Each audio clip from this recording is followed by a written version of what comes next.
Está escrito assim: e Acabe fez saber a Jezabel tudo quanto Elias havia feito, e como totalmente matara todos os profetas à espada.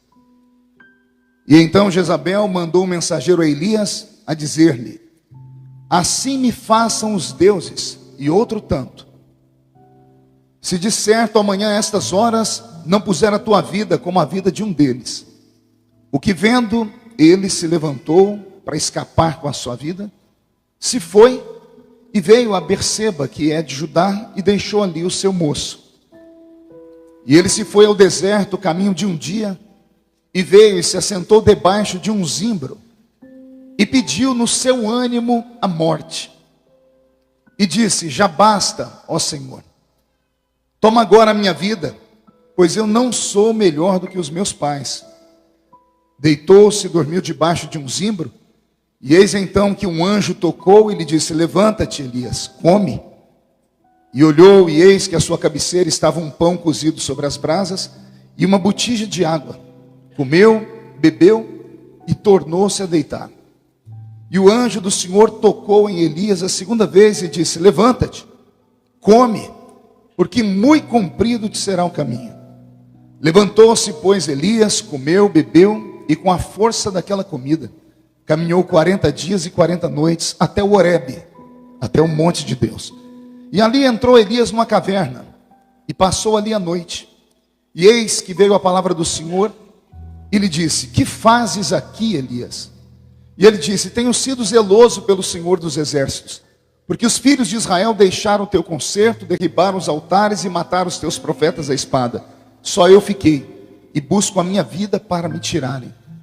E ele lhe disse: sai para fora, põe-te neste monte perante a face do Senhor. E eis que passava o Senhor com também um grande e forte vento, que fendia os montes e quebrava as penhas diante do Senhor. Porém o Senhor não estava no vento. E depois do vento, um terremoto. E também o Senhor não estava no terremoto. E depois do terremoto, um fogo. Porém o Senhor também não estava no fogo. E depois do fogo, uma fala mansa e delicada. E sucedeu que, ouvindo a Elias, envolveu o seu rosto na sua capa, saiu para fora, pôs-se à entrada da caverna, e eis que veio a ele uma voz que dizia: que fazes aqui, Elias? Amém. Incline a sua cabeça. Senhor, fala conosco através da sua palavra, dá inspiração e conforto, e que com a força desta palavra possamos nós sairmos daqui melhor do que entramos, em nome de Jesus, teu Filho. Amém. Posso ouvir um glória a Deus da igreja? Querida igreja, estamos essa noite aqui reunidos, feridos, machucados. A igreja está de luto, a igreja está sofrendo. Mais do que a igreja sofrendo, estão os pais, está a família, estão aqueles que de perto trabalharam, conheceram. E não é fácil pregar depois de um acontecimento desse. Não é fácil tentar explicar para a igreja o que acontece quando o seu pastor se perde. Só que nós temos que caminhar, porque a vida continua. O recado que fica para nós é que todos nós estamos sujeitos às mesmas paixões e tribulações de todos os demais seres humanos. Não foi o primeiro, mas eu gostaria muito que fosse o último. Pessoas no mundo todo hoje sofrem com esse tipo de angústia interior, com esse tipo de dor que não tem remédio que resolva. A depressão se tornou o mal do século. Pessoas têm trabalhado ao redor do mundo, ONGs internacionais, a ONU está preocupada. Nunca houve um índice tão grande de pessoas que desistem da vida. E a pergunta que fica é: por quê? Nem tudo tem resposta. Eu li um texto nessa noite que foi escrito milhares de anos antes de nós. A história é do maior profeta do Velho Testamento, chamado profeta do fogo, profeta Elias. Elias é um personagem na Bíblia que provoca medo em quem conhece a sua história. Ele aparece do nada, a Bíblia não fala de onde ele vem, não conta os indícios da sua história. A gente só sabe que ele nasceu numa terra chamada Tesbi. A Bíblia diz que ele não tinha pai, não tinha mãe. Israel vivia um tempo de erros e pecados. E é esse homem que aparece no cenário de Israel, pregando. Quando ele aparece, a voz dele é como a voz de um trovão. A roupa dele impactava as pessoas porque ele usava uma roupa feita de pelo do camelo. Ele aparece em Israel como um ilustre desconhecido.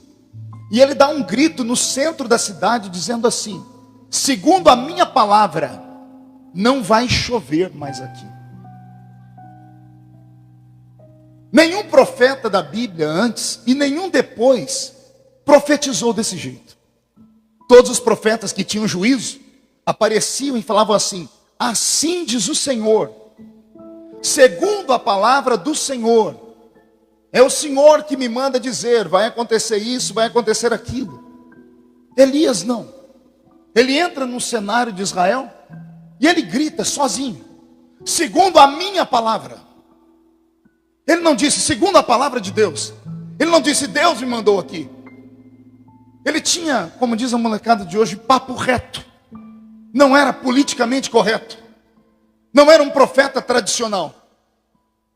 Ele recebeu uma incumbência, chegou em Israel e disse: não vai chover mais aqui segundo a minha palavra. E ponto final. E ele é arrebatado do meio do povo e é levado para o deserto. E por 3 anos e meio ele é sustentado por Deus. A Bíblia Sagrada diz que o Senhor usava corvos, usava urubus. Mais tarde Deus vai usar viúvas para cuidar dele. Porque ele aparece em Israel, lança essa profecia, como ele não usa o nome de Deus. E daqui a pouco parou de chover de verdade. As pessoas caçavam Elias, pensando que ele era um feiticeiro, pensando que ele era um macumbeiro. E por isso Deus escondeu ele.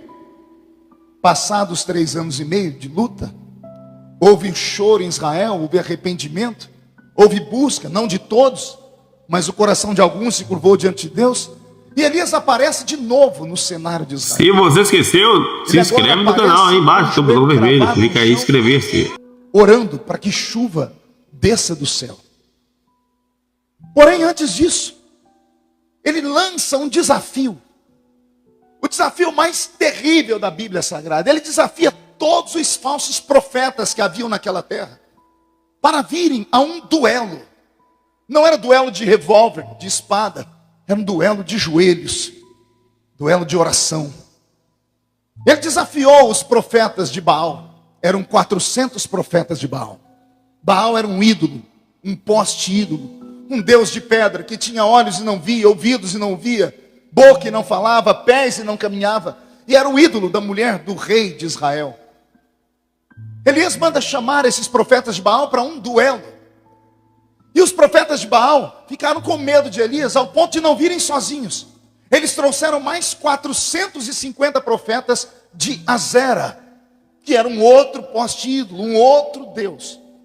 850 homens, que serviam a deuses mentirosos. E Elias desafiou a eles, dizendo: nós vamos fazer um altar. E nós vamos colocar sacrifício no altar. E depois do sacrifício colocado, nós vamos orar. E o Deus que for de verdade vai derramar fogo em cima do altar. E os profetas de Baal e os profetas de Azera entraram num frenesi. Começaram o culto deles de manhã. E Elias ficou de lado olhando. E a Bíblia Sagrada diz que depois de horas, Baal não respondia, Azera não respondia. Os sacerdotes de Baal sacaram espadas, sacaram facas, adagas, e começaram a retalhar os corpos em sacrifício ao Deus deles. Começaram a derramar o seu próprio sangue. E nem assim os profetas receberam o recado do seu Deus em forma de socorro. A Bíblia Sagrada diz que em certo momento Elias, só um profeta maluco para fazer isso, faz uma piadinha com os inimigos. Ele diz assim: gritem mais alto. Possa ser que Baal esteja dormindo. Então vocês têm que acordar o Deus de vocês. Elias dizia sobre o sono de Baal, porque o Deus de Elias não dormia. O salmista já havia dito: eis que não dorme o guarda de Israel. O guarda de Israel não dormita, não tosqueneja. E os profetas de Baal insistiram na sua oração, e o sol se levantou, já passava do meio-dia, e não aconteceu nada. Então Elias, sozinho, eu disse sozinho, levantou um altar de pedras, colocou um sacrifício sobre o altar, mas ele foi abusado. Ele pegou uma enxada, uma pá, e fez um buraco ao redor do altar, fez um rego. E naquela época de escassez, 3 anos e meio de seca, Elias disse às pessoas: tragam água. Eu não sei se era água que ele havia acumulado por esses 3 anos e meio, deixando guardado para ele sobreviver. Eu não sei se viúvas que acreditavam nele, se ainda haviam pessoas que temiam a Deus. Eu sei que apareceu água. E Elias não mandou colocar água só naquele rego. Elias disse: molhem o altar. Molharam o sacrifício, molharam a madeira, Vitor. Molharam as pedras, molharam tudo. Ora, jogar fogo numa madeira seca é bem mais fácil que numa madeira molhada. Jogaram tanta água que a água inundou o altar e encheu aquele rego que estava ao redor do altar. Aí a Bíblia diz que Elias fez uma oração. A oração de Elias tem 57 palavras. A oração de Elias tem 1 minuto e 10 segundos. E ele ora com toda a força da alma dele, porque ele sabe que é tudo ou nada. Porque se o Deus de Elias também não responder, vai ficar elas por elas. Mas tem 850 homens que podem matá-lo. E Elias ora com a força da sua alma, dizendo: para que todos saibam que o Senhor ainda é Deus, e que eu sou o teu servo, e que a tua palavra na minha boca é a verdade. Caia fogo do céu e consuma este sacrifício. E a Bíblia diz que o céu se abriu e desceu uma labareda de fogo do céu. O fogo queimou o sacrifício, o fogo queimou a madeira, o fogo queimou as pedras do altar, o fogo lambeu a água que estava por sobre o altar. Não sobrou nada. E diante de um ato tão violento, a Bíblia diz que os profetas de Baal ficaram tremendo, paralisados. E não me explique, não me pergunte como, porque não há explicação. A Bíblia diz que Elias sozinho catou uma faca e matou os 850 profetas. Ele sozinho matou todos os falsos profetas que haviam em Israel. E voltou para o deserto.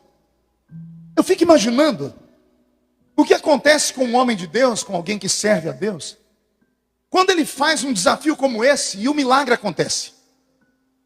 Quando a sua oração funciona. Quando o seu sacrifício move o coração de Deus. Nós temos igrejas hoje no Brasil e ao mundo, que são igrejas que nós chamamos que vivem na teologia da prosperidade, que você liga a TV para ouvir os testemunhos, dá até vontade de desligar, fala assim: parece que o Deus deles não é o Deus nosso. Porque lá eles dão tudo, recebem tudo, tem milagre, tem cura, tem dinheiro, tudo que eles pedem, Deus dá.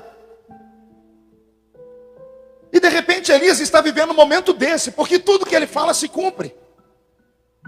Ele fala: não vai chover, e não chove. Ele desafia os inimigos vêm e ele tem peito para enfrentar.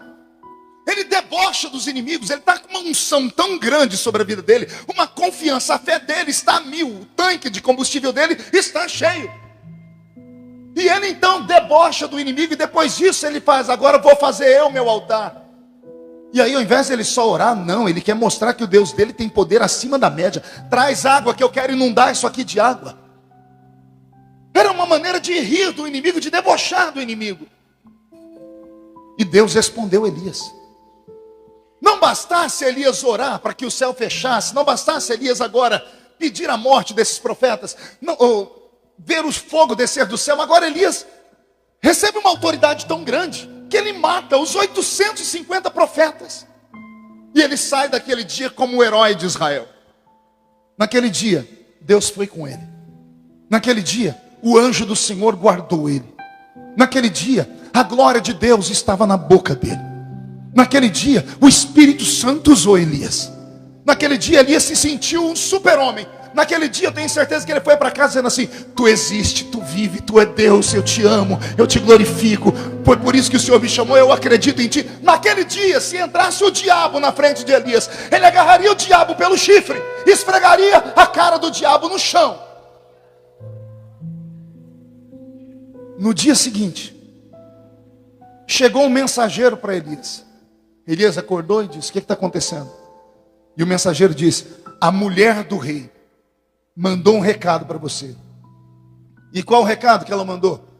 Amanhã, por esta mesma hora em que Elias matou os meus profetas, façam os deuses comigo, se eu não matar Elias.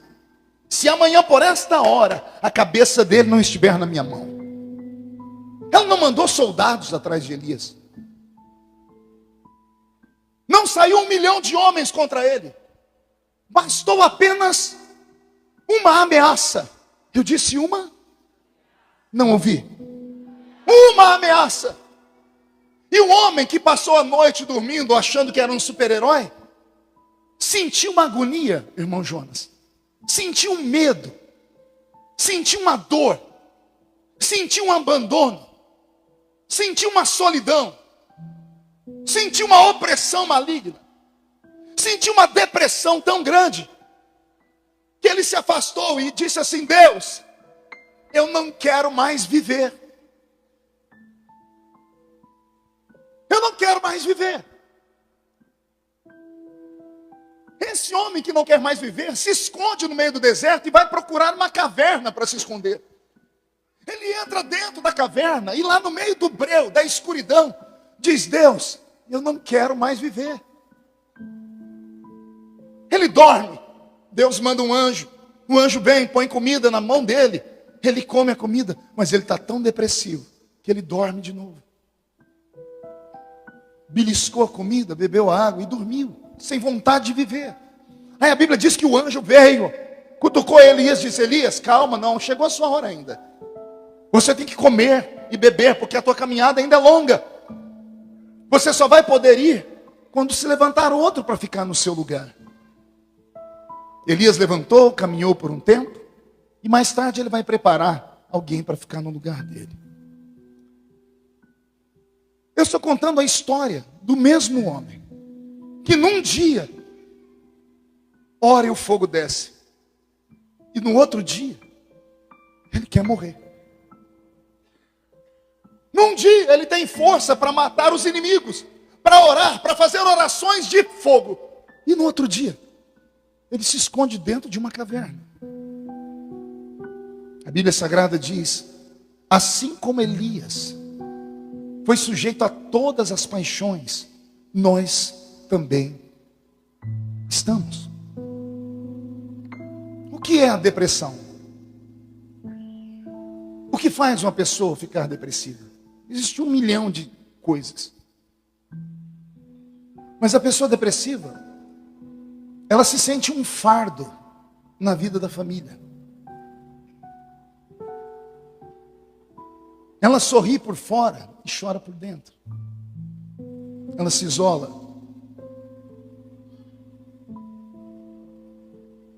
Quando essa pessoa é alguém que do altar está, todos nós temos a tendência de ignorar, dizendo assim: não, é um pastor, pastor é pastor. Pastor ora, pastor jejua, pastor clama, pastor sobe o monte, pastor expulsa demônio, pastor ensina, pastor visita.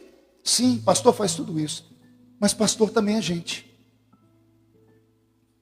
Pastor é gente que sofre, que tem vales, que tem angústias. Bendita é a ovelha que pode procurar o pastor para conversar. E quando o pastor não tem com quem conversar? Ou até tem, mas não tem coragem. Ou até tem, mas tem vergonha. A família Catedral está machucada. O inimigo está rindo da gente. Mas isso não vai parar a gente. Nada do que o pastor Rafael Otávio pregou nesse púlpito aqui vai cair por terra. Nada. tudo que ele pregou aqui continua sendo verdade.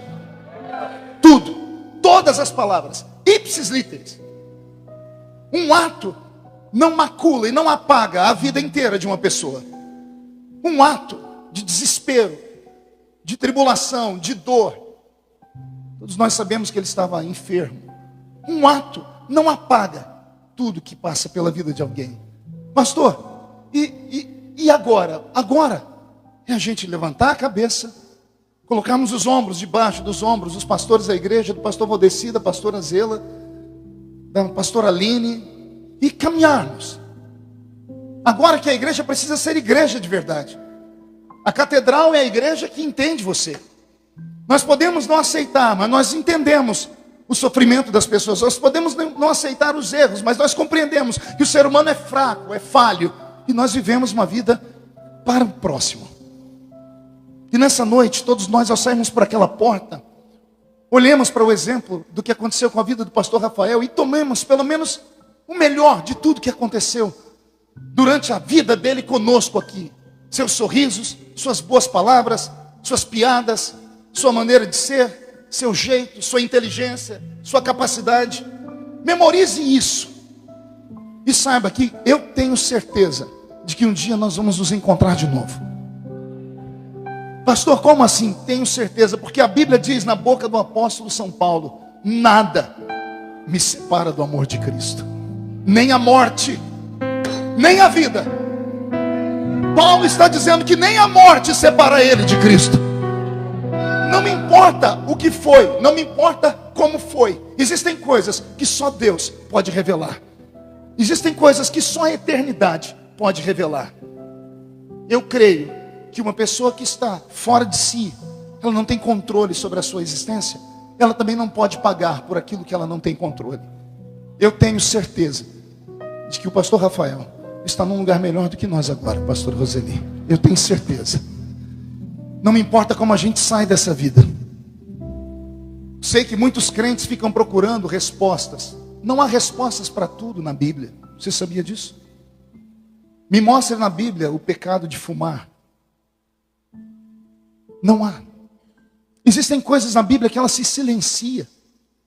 Por exemplo, eu vim de uma igreja onde pouco se vê pessoas sorrirem, principalmente os obreiros. Sabe por que raramente um pastor bem assembleiano sorri? Porque ele não encontra em Jesus nenhum momento Jesus rindo na Bíblia. Então, se Jesus não sorria, eu também não vou sorrir. Mas não é porque a Bíblia não diz que ele não sorria, que não deve ter algum dia na vida que ele deve ter dado gargalhada, sorrido. Os momentos em que a Bíblia se silencia não podem se tornar uma agonia para nós. Nós devemos continuar acreditando que o céu é logo ali. E vamos aprender também com os erros. Qual o erro? Não fique sozinho. Não se isole. Procure alguém. Não deixe a vergonha, o medo, a tribulação, a dor te levar para dentro de um buraco. Se você conhece pessoas que estão assim, por favor, se aproxime delas. Vamos procurar ajudar de alguma forma. A pastora Marisa Lobo esteve aqui conosco no congresso. Ela me ligou ontem. E depois do que aconteceu com o pastor Rafael, pastora Roseli, ela postou na página dela. E ela, como psicóloga, se abriu e disse: se houver alguém que precisa de ajuda, que está com indícios, e é obreiro, e é pastor, está se sentindo sozinho, está passando por esse vale, viu o que aconteceu com os pastores, tem acontecido, por favor, está aqui o meu e-mail, me mande uma mensagem, nós vamos conversar. Em menos de 24 horas, a caixa de e-mail dela estourou de pessoas pedindo ajuda, ao ponto dela colocar um outro pedido nas mídias de pessoas particulares, de pastores como eu e outros, dizendo assim: se vocês conhecem psicólogos cristãos, me indiquem alguém que possa dar assistência de graça. Porque eu estou aqui com quase 500 pessoas que querem desistir de viver e são pastores ao redor do Brasil, que não tem com quem conversar. Há um surto de desespero. Por isso, em nome de Jesus, não se tranca. Vamos nos vigiar, vamos nos policiar. Você senta do lado da pessoa todos os dias. Você que é mais amigo das pessoas, você conhece elas. Eu sei que não dá para detectar tudo, eu sei que não dá para entender tudo. Eu sei que ninguém tem uma bola de cristal. Mas vamos orar a Deus, para que o Senhor nos deixe mais sensíveis. Às vezes as pessoas não querem que você vá lá e resolva o problema delas. Às vezes elas só querem um abraço. Às vezes só querem um ombro amigo. Às vezes só querem que você diga para ela: eu estou aqui do seu lado. Gente, em nome de Jesus, não deixe o desespero vencer você. Não deixe o inimigo roubar o seu dom mais precioso, que é a sua paz. Se não deu certo hoje, levanta a cabeça, sacode a poeira, dá a volta por cima. Amanhã as coisas podem melhorar. E se não vier amanhã, vai vir depois de amanhã. Mas em nome de Jesus, tenha paciência. Em nome de Jesus, vamos nos unir com a igreja. Vamos ser um coração de verdade. A unção de Deus, a glória de Deus, a chamada divina não nos blinda do sofrimento. Eu mostrei para vocês Elias. Posso mostrar para vocês Jesus, o Filho de Deus, que veio do céu com uma única missão: morrer por mim e por você na cruz. Na noite em que ele foi traído, ele estava dentro de um jardim, gemendo. Você vai ver Jesus gritando: se for possível, passa de mim este cálice.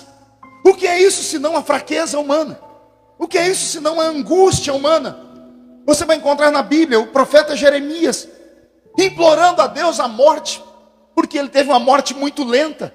A morte de Jeremias foi uma morte horrível. Ele morreu com pneumonia, ele morreu com tuberculose, ficou preso anos em um calabouço. Ele orava a Deus para que a morte viesse, e a morte não vinha. Viver não é fácil. Viver é uma aventura.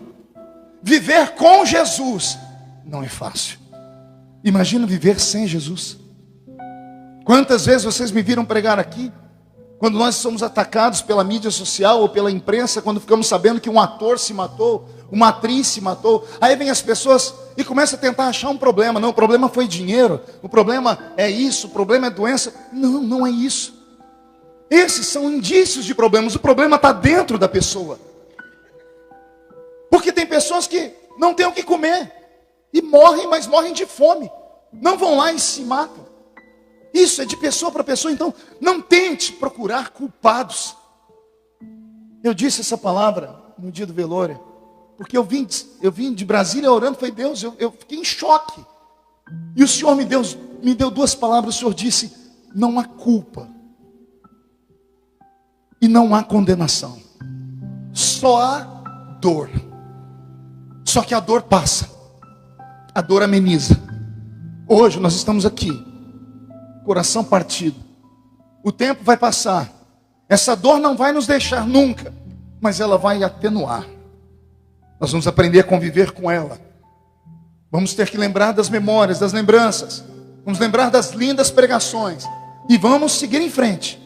E vamos pedir a Deus força para a gente vencer. Porque eu acredito que Deus não nos abandonou. O exemplo está aqui, a igreja está cheia nessa noite. É sinal que as ovelhas não se perderam. É sinal de que talvez a estratégia do diabo não tenha funcionado. Porque eu tenho certeza que muitas pessoas de outras igrejas e outras pessoas que não conhecem nada ficam dizendo: olha, cuidado com aquela igreja, porque se até o pastor, essas pessoas não são humanas. Essas pessoas não são seres humanos, são monstros. Porque uma pessoa que não sabe lidar com a dor do outro, essa pessoa precisa renascer. Então, em nome de Jesus, vamos sair daqui como uma família. Vamos hoje nos amar mais. Vamos pedir mais perdão. Não deixe o sol passar sobre a sua ira. Não durma brigado com o pai. Não durma brigado com a mãe. Não durma brigado com o marido, com a esposa. Vamos tentar levar o cristianismo mais a sério. Vamos tentar cumprir as missões que o Senhor Deus deixou para nós. Viver é uma agonia insistente e incessante. A Bíblia Sagrada diz que aqui não é o nosso lugar de descanso. O nosso lugar de descanso está na eternidade. E eu sei que mais cedo ou mais tarde a gente vai. De um jeito ou de outro a gente vai. Essa semana foi uma semana horrível. Nós perdi muitas pessoas amigas. Perdi um pastor lá nos Estados Unidos, pastor Luiz, pai do Luizinho. do Claudinho, amigo nosso. O pai dele, novo, o pai dele foi capa da revista Época, há alguns anos atrás, um dos brasileiros que ficou milionário nos Estados Unidos da América. E de repente o pai dele perde tudo. Ao perder tudo, perdeu junto a família. Quando a família foi embora, o dinheiro foi embora, startou dentro dele um câncer, porque a mágoa gera câncer. O câncer matou ele essa semana. Não tinha 50 anos de idade. Então, a vida é assim, gente. Quando a gente nasce com uma plaquinha aqui, ó. Prazo de validade. Nós fomos feitos com o dia de nascer e sabemos já que um dia vamos morrer. Nós, como igreja, cremos no arrebatamento. Mas se não formos arrebatados, nós iremos no enterro de todos os que estão aqui. E isso não pode nos fazer desanimar, de um jeito ou de outro. De tragédia, de doença, de velhice, o ser humano vai. O que importa não é ir. O que importa é com quem ir. E o crente tem Jesus para acompanhar ele. E eu tenho certeza que o anjo do Senhor vai nos dar força. Que o Espírito Santo vai acalmar essa tempestade. Que hoje nós vamos sair daqui pensando um pouquinho mais na vida. Vamos cuidar mais dos nossos filhos. Vamos cuidar mais dos nossos amigos. Vamos cuidar mais da nossa família. Vamos dar valor às coisas pequenas. Eu li essa semana uma carta escrita por Steve Jobs. Aquele homem que inventou isso aqui, ó, o iPhone. Morreu com pouco mais de 50 anos. Um câncer matou ele. Ele fez uma carta antes de ir embora e ele disse assim na carta: um relógio que custa $30, que dá R$100, mostra as mesmas horas que um relógio que custou $3.000. Um carro que custa $5.000, R$15.000, me leva no mesmo lugar que me leva um carro que custou $1 milhão, como uma Ferrari. Ele disse: com todo o dinheiro que eu acumulei, eu não posso comer, porque sou proibido pelo médico de poder comer para que eu possa viver um pouquinho mais. E ele disse assim: de uma coisa eu tenho certeza, somos amados quando nascemos e somos amados quando morremos. O que importa é o que você vai fazer entre esses 2 dias. Entre o dia que você nasce e o dia que você morre. Entre o berço e o caixão. Você vai ter que administrar. Não dá para agradar todo mundo. Não dá para salvar todo mundo. Não dá para curar todo mundo. Não dá para ser o que as pessoas esperam da gente. Somos seres humanos. Temos fraqueza. O nosso corpo é fadado ao fracasso. Somos maus por natureza. Somos maus. Lutamos pela nossa sobrevivência. Somos egoístas. Vivemos por nós. Se tivermos eu, você e mais alguém dentro de um barco, e o barco for afundar, o nosso amor vai durar até quando começar a agonia, porque vai começar uma briga para ver quem joga o outro primeiro dentro do rio, porque assim é a vida. Então não se escandalize com as coisas que acontecem ao seu redor. Jesus, passando por aqui, deixou um conselho, e talvez tenha sido esse conselho que me segurou na fé até hoje. Não olhe para a esquerda, não olhe para a direita, olhe para mim. Olhe para o autor e consumador da nossa fé. Porque em Cristo não há dúvida e não há sombra de variação. Pode aquela que amamenta esquecer o filho, mas o Senhor que te fez não te esquece jamais. Pode o seu pai e sua mãe te abandonarem. Pode a sua esposa olhar para você e falar: amaldiçoa o teu Deus e morre. Mas aquele que te chamou pelo nome, Ele está do seu lado. E Ele vai te ajudar. Força, força, catedral. Que isso seja um combustível para nós. Que isso nos faça compreender que como igreja nós podemos melhorar. Que como igreja nós podemos salvar almas. Porque é só isso que importa nessa vida. O resto é resto. Há um outro texto na Bíblia, e eu quero encerrar com ele. Não vou nem ler. Está no 2º livro de Samuel, no capítulo 12. Quando o rei Davi sepultou o seu primeiro filho. A Bíblia diz que quando a criança adoeceu, Davi jejuou por 7 dias. E todos os dias ele orava e jejuava. Acordava de manhã, perguntava para os empregados: como é que está o menino? Está pior do que ontem. E ele continuou jejuando e orando. No final do 7º dia, a Bíblia diz que o rei Davi estava num canto do palácio. Os empregados, com medo de falar para ele o que aconteceu, ele saiu de onde estava e perguntou para os empregados: o menino morreu? E os empregados disseram: sim, ó rei, o menino morreu. Eles esperavam que Davi tivesse uma crise. Eles esperavam que Davi pulasse de cima de algum lugar, que Davi desse com a espada no seu ventre. Eles esperavam uma tragédia, por isso não queriam contar para Davi. Mas não foi isso que Davi fez. A Bíblia diz que Davi se levantou do chão, tomou um banho, trocou de roupa, se alimentou, entrou dentro da casa de Deus e fez um sacrifício de oração. E depois que ele orou bastante, ele foi lá visitar a esposa dele. Abraçou a esposa porque ela havia perdido um filho. E disse para ela: estamos vivos. A vontade de Deus, ainda que não compreendamos, é a vontade de Deus. Nem tudo na vida do crente ele tem que entender. Tem coisas na vida do crente que ele tem que aceitar. E mais tarde, o Senhor presenteou Davi com outro filho, que foi Salomão. E Salomão reinou em Israel. Um, Deus levou. O outro, Deus amou. Eu aprendo na história de Davi que a vida continua. A vida continua. Tragédias como a que nós estamos vivendo, a gente só vê na casa dos outros. Quando a gente assiste televisão e vê falar que alguém tomou um tiro, que alguém foi assaltado, o crente fala misericórdia, diz: na minha casa não, porque o anjo do Senhor protege. Até que a nossa casa é descoberta. Até que o infortúnio acontece com a gente. E aí fica a pergunta do crente. E essa é a pergunta que mais nos tortura. E é uma pergunta que não tem resposta. Por quê? Por que sofre o justo? Não sei por quê. Mas eu tenho que acreditar que na vida do crente, tudo o que acontece, ou Deus manda, ou Deus permite. Vou repetir. Na vida do crente, ou Deus manda, ou Deus permite. Nos dois casos, seja feita a vontade dele. E nós que aprendamos a viver, conviver, nos levantar e dar a volta por cima. E mostrar a Jesus que nós o amamos, não por aquilo que ele pode nos dar, mas por aquilo que ele já nos deu. Não servimos a Jesus pelos milagres. Não servimos a Jesus porque ele vai nos livrar do acidente, da morte. Nós servimos a Jesus porque ele morreu na cruz do Calvário por nós. O sacrifício foi feito. Nossas dívidas foram pagas. Nosso nome está escrito no livro da vida.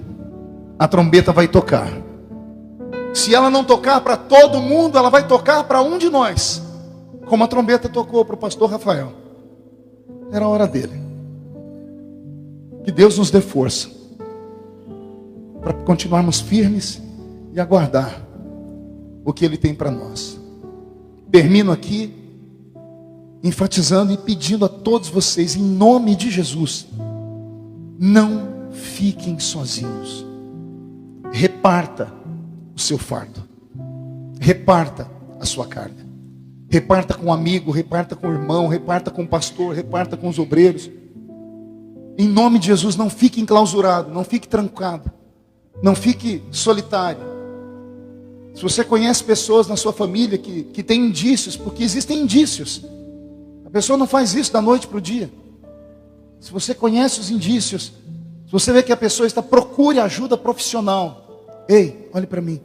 Procure ajuda profissional. Não é vergonha para o crente procurar um psicólogo. E se for preciso, o psicólogo vai encaminhar para um psiquiatra. Não é vergonha. Jesus cura, pastor, cura. Ele pode curar, mas a medicina também é um milagre. A medicina é uma bênção que Deus deu ao homem. A ciência multiplicada. O homem usa a medicina para ajudar o próprio homem. Procure ajuda profissional. Olhe para o seu filho, olhe para a sua filha, vê se ele fica muito isolado, trancado em casa. Se puder, sente com ele. Deixa eu dar uma palavra a todos vocês. Por pior que seja a caca, a desgraça que tenha acontecido com você, por pior que tenha sido o deslize, por pior que tenha sido o erro, não faça uma besteira. Procure o pai, procure a mãe, procure um amigo, procure o pastor. Não faça loucuras. Esses dias um pastor amigo meu, a filha dele se suicidou porque ela engravidou sem casar. O pai muito severo com a família, ela com medo de contar para o pai, com medo de trazer vergonha, foi e se matou. Ficou pior.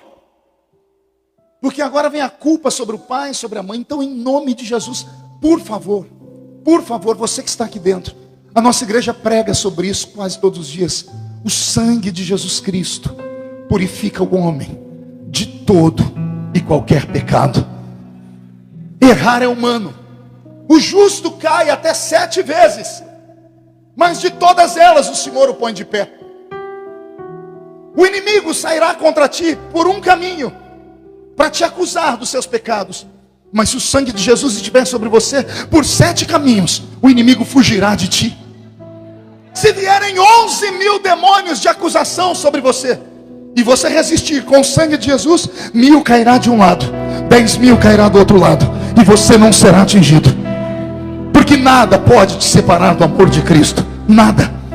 E não existe aqui um santo que possa julgar o outro, porque o outro é pecador. Então, jovem, adolescente, principalmente vocês, olhem para mim. A geração de vocês é a geração mais cobrada, é a geração que mais sofre, é a geração bombardeada com informações. Isso está tirando a vida do ser humano. 24 horas essa porcaria de internet, 24 horas nessa desgraça de telefone, 24 horas em WhatsApp, Facebook, Instagram, 24 horas olhando a vida dos outros. E se comparando, ela é bonita, eu não tenho a roupa, eu não tenho a beleza, eu não tenho a comida, eu não tenho isso, eu não tenho aquilo. São mensagens que vão sendo mandadas para dentro do seu coração. E as pessoas começam a fazer comparação. Daqui a pouco, um infortúnio. Converse mais com a sua mãe, converse mais com o seu pai. Se o seu pai e sua mãe são pessoas que não podem te entender, procure aqui o seu pai e sua mãe espiritual, procure a igreja, procure pessoas que estão aqui que podem te aconselhar. Nós vamos encontrar um jeito. Só não se dá jeito para a morte. Para o resto, eu repito, o resto é resto. Se você está endividado, pelo amor de Deus, não faz uma besteira. Já vi gente fazer. Já vi pessoas fazerem um plano de saúde, ou melhor, um seguro, e depois, não, eu me mato, o seguro paga as minhas dívidas. Dívida nenhuma é maior do que a sua vida. Então, em nome de Jesus, que nesta noite, você entenda que Deus é Pai, e não é um padrasto ruim. Deus é Pai, e o Pai está do nosso lado. Se ontem você ficou cheio do Espírito Santo, eu te dou os parabéns. Se ontem você orou e o fogo caiu, eu te dou os parabéns. Se ontem você pregou e o céu desceu, eu te dou os parabéns. Mas no dia seguinte, não se tranca numa caverna. Elias não se tranca numa caverna. Você não está sozinho. No decorrer do texto aqui, se a gente fosse ler, a gente ia ouvir Deus falar assim para Elias, porque Elias gritou com Deus: só eu fiquei, Senhor. E Deus diz para ele: Elias, não, tem 7.000 que sofrem igual você, que estão escondidos, e eu não tenho deixado faltar o pão para eles. Tem 7.000 profetas escondidos, que eu mando todo dia o pãozinho na mesa deles. Era a maneira de Deus dizer assim: Elias, seu sofrimento não é único. O mundo não gira em torno do seu umbigo. Não seja egoísta. Somos uma família cheia de defeitos. Somos uma família que briga, que chora, que xinga, que bate, que vira a cara, mas que está sempre junto, um do lado do outro. Que Deus nos abençoe. Que Deus nos proteja.